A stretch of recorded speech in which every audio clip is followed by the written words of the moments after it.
Hello, and a very pleasant good day to you wherever you may be. Welcome back to Cooperstown Bound. Hello. Sorry it's been forever since we posted anything. Yes. Last time we posted was kind of toward the end of last year, but Yeah. Gabriel and I have just been very busy with a number of things over the last few months, but we've been having fun. Yep. And Gabriel's grown like another 6 inches or so, Yeah. probably. But today we're going to bring you, what are we bringing him, Gabriel? So we're going to be doing a top 10 list today. We did the top 10 NFL teams and NBA teams of all time in past videos, and today we're going to be doing the top 10 MLB teams of all time since Yes. now that baseball season has started and everything's in full swing. We're about 2 weeks Yep. into the season, so The Rays are 14-2. as of right now, yes. By the time you see this video, the Rays are going to be like 14-28. Right. Yeah, Totally. exactly. No, hopefully not. Okay, so top 10 MLB teams of all time. Yes. So we do want to say too that a little bit of before on this list. So a team did not necessarily have to win the World Series to be on this list. Yep. Although you will see a lot of World Series winners. Mhm. And we basically just wanted to look at the level of competition that the teams had. Which will factor into especially number 10, I think. Yes. We want to look at obviously the great players they had. Did they have a bunch of Hall of Famers? And then how much they dominated in the regular season and how much they dominated in the postseason, and certainly pitching as well. So really, we looked at everything. Yes. Yep. So, we're going to get started with 3 honorable mentions. First honorable mention. First honorable mention is which order do you want to go? I guess I'll just say 2001 Mariners. So 2001 Mariners, of course, very famously won 116 games during the regular season. It's still the most wins ever by a team in the regular season, but they lost in the ALCS to the Yankees. Of course, the Yankees toward the end of that Jeter, Posada, O'Neill, dynasty. Yeah. So 2001 Mariners were incredible. It was Ichiro's rookie year, I think, right? Yeah. Yeah, Won Ichiro. MVP. Yep, won MVP, rookie of the year. Really led that team. They also had some pretty great pitching as well. And of course, Edgar Martinez with Ichiro was a crazy 1-2 punch. Yeah. So we felt like the Mariners, even though they didn't win the World Series, should be on this list. Yep. So Gabriel's got the next honorable mention. So, second honorable mention is a team that won the World Series, but in a shortened season, the 1995 Atlanta Braves. So, the 95 season was shortened because of the strike that had happened the year before, but the Braves actually won 90 games, and I think they went 90-54 this season, and that's very good for a 144 game season, and they beat the Cleveland then Indians in the World Series, who had a great team, but the Braves had an even better team, probably the best starting rotation of all time: Greg Maddux, Tom Glavine, and John Smoltz, and they had some really good hitters. They had a good bullpen, all around great team, so they're an honorable mention. Yep. And our third honorable mention, again, these are in no particular order for the honorable mentions, the 63 Dodgers. And Gabriel and I kind of debated on this. We actually had them in the top 10 at one point because their pitching was just so dominant with Don Drysdale and Sandy Koufax. And this was part of, really, they were one of a number of Dodgers teams in that sort of mid-60s time frame that could have been on the list. We felt like they were one of the best teams overall. They did perform really well in the regular season. I want to say that, but they won I think it was 99 or 100. Yeah, it was like somewhere in there.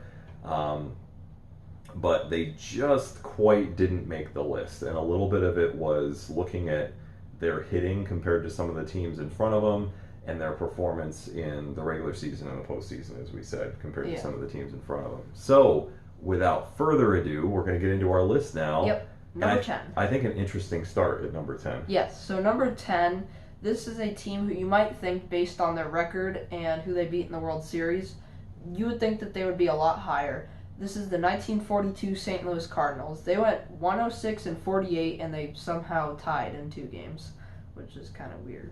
And they beat the Yankees in the World Series, and they beat them in 5 games. Now, you might be thinking, why aren't they higher? But this was at a time when some of the best players in baseball were off in World War II. So there was a much less level of competition compared to some of these other teams.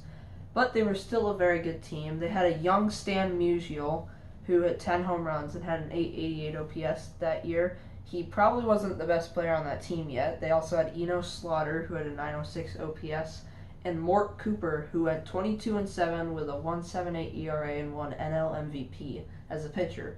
So Not bad. no, especially not. But that also has something to do with them not having as many players. Yeah. So, yep, 1942 Cardinals there are number 10. And definitely cost them a few spots Yes. on the list because they were a World War II team. If they played maybe 10 years after 1942, they might be close to a top 5 team. Yep. Number 9, and one of my favorite teams of all time, and my original favorite baseball team, the 86 Mets. Of course, we had to put the 86 Mets on this list. There's been so much written about them. There was an ESPN 30 for 30 that was done, a really long one actually. I think it was 3 or 4 parts about a year ago. And they went 108-54. Of course, they very famously beat the Red Sox 4-3 in the World Series. They had that incredible comeback in Game 6 where they rallied. Then there was the wild pitch, and then there was the ball that went between Buckner's legs, although it was in no way his fault that the Red Sox lost that game. The Red Sox should have won that series, to be honest. They really should have, actually. And the Mets might actually be a little higher on this list had they dominated more in the postseason, I think, because they really almost lost to. They had a really tough time with Mike Scott in Houston, and then they almost lost to the Red Sox too. But that year, the Mets featured Gary Carter, who had 24 home runs and over 100 RBIs. Of course, they had Keith Hernandez. Darryl Strawberry hit 27 homers and had almost 100 RBIs that year with an 865 OPS. Again, and I know these numbers don't sound great, but this was a pitcher's era. Remember that. Yeah. And then on the mound, of course, they had a young, dominant Dwight Gooden, backed up by a really, really good Ron Darling. Yes. So that's the 86 Mets. Gabriel has number 8. So number 8 is the most recent team on our list, and this was one of the first dominant teams that I ever watched. This was the 2018 Boston Red Sox. Well, this might be my least favorite team ever because they were totally insane They year. just destroyed the Rays that year. Even though the Rays were a good team. They're like, get up by 3 or 4 runs, or get up by 2 or 3 runs and put Craig Kimbrell in, Mr. And he would just dominate, and it was over. So, like the Mets, the Red Sox won 108 games, and they beat the Dodgers in the World Series 4-1. And there's a lot of Dodgers losing on this list, I think.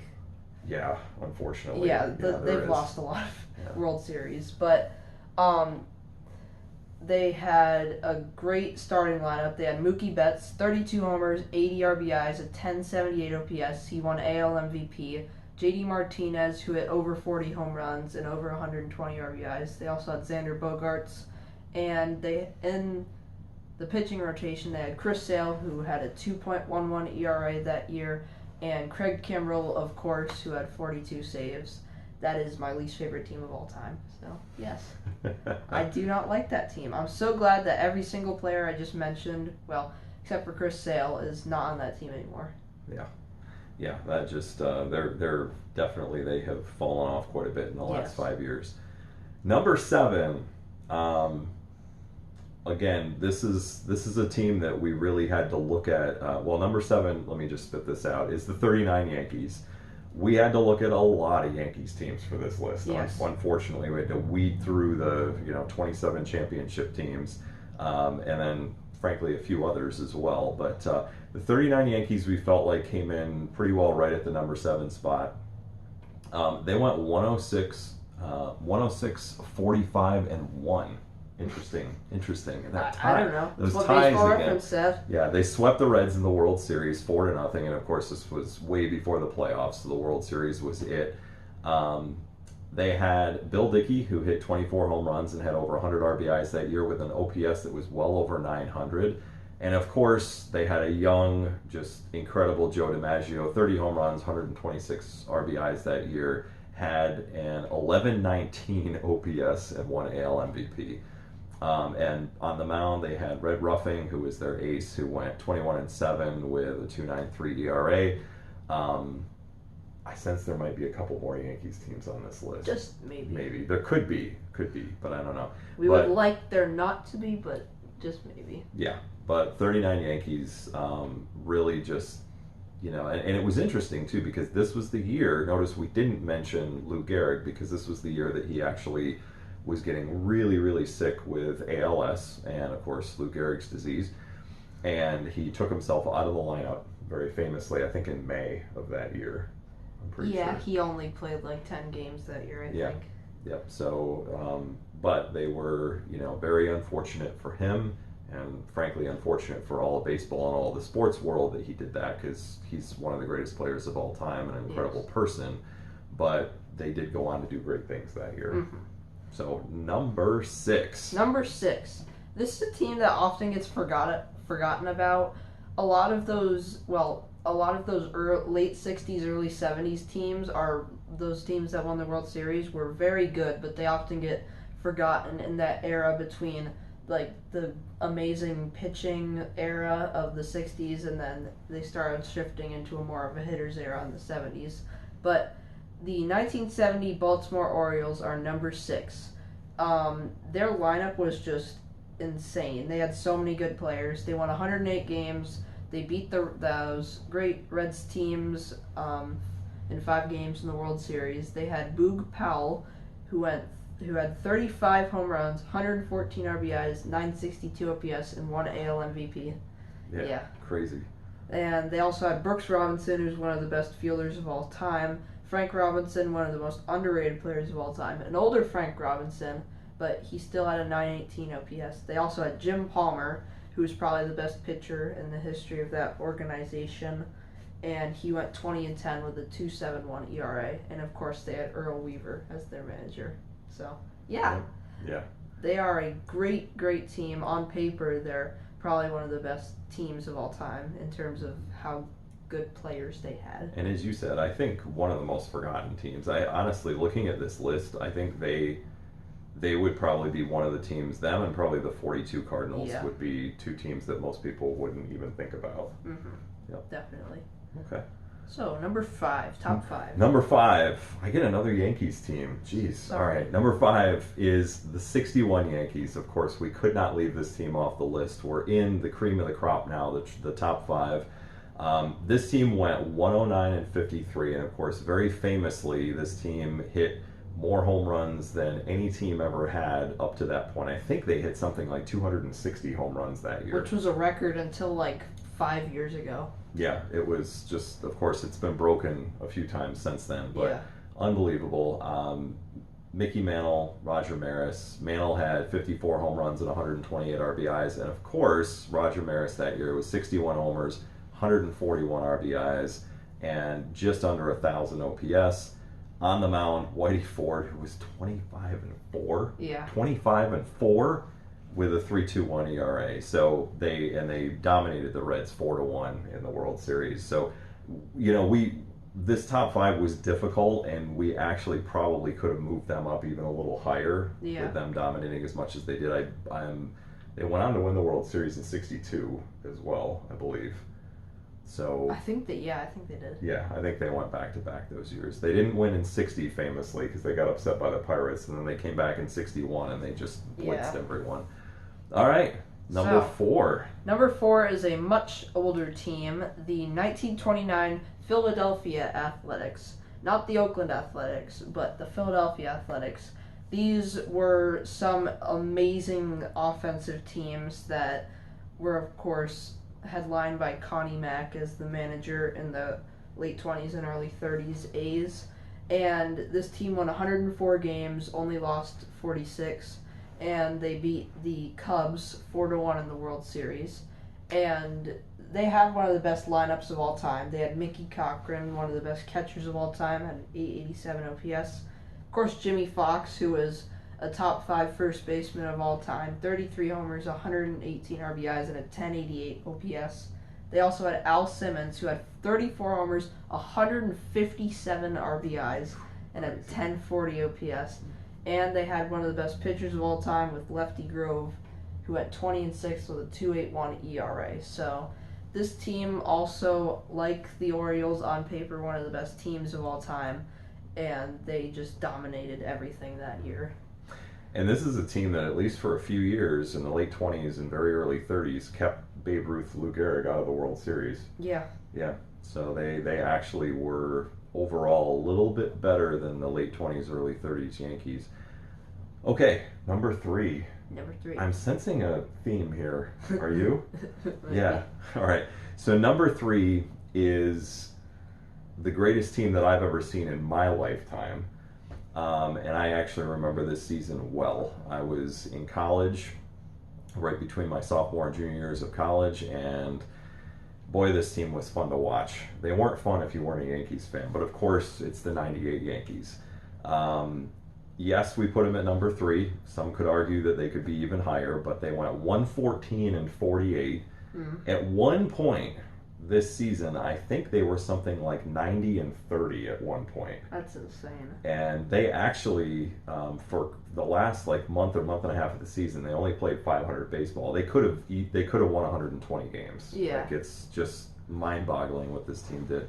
They absolutely dominated the Padres 4-0 in the World Series. This team featured, of course, Jorge Posada behind the plate, Tino Martinez, a young and super productive Derek Jeter, Bernie Williams with his almost 1,000 OPS that year, Paul O'Neill. Oh yeah, and by the way, Darryl Strawberry was on this team too. Yep.